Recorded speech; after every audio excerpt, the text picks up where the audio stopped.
परवा अहिल्यानगरला जी सभा झाली त्यामध्ये हे म्हणतात आम्ही अहमदनगर म्हणणार. अरे अहमदनगर कसं म्हणणार रे? कायद्याच्या देशामध्ये राहता तुम्ही. काय तिकडे इराणला, इराकला, पाकिस्तानला, तुर्कस्तानला तिकडे राहायला नाही आहे. तुम्ही महाराष्ट्रात मध्ये राहता, तुम्ही भारतामध्ये राहता. कायद्यानं बदलून टाकलं. महाराष्ट्र सरकारने निर्णय केला अहमदनगर चालणार नाही, अहिल्यानगर. औरंगाबाद चालणार नाही, धर्मवीर छत्रपती संभाजीनगर. उस्मानाबाद चालणार नाही, धाराशिव. इस्लामपूर चालणार नाही, ईश्वरपूर. कायद्यानं तुमच्या उद्या कपाळावर सुद्धा अहिल्यानगर लिहायची वेळ येईल. तुम्ही असल्या मस्तीमध्ये जाऊ नका.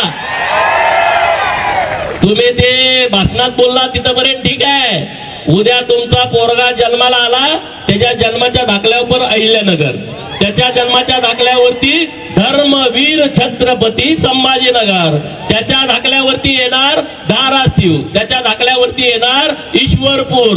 उद्या तुम्ही 1 कोटीचा जरी प्लॉट घेतला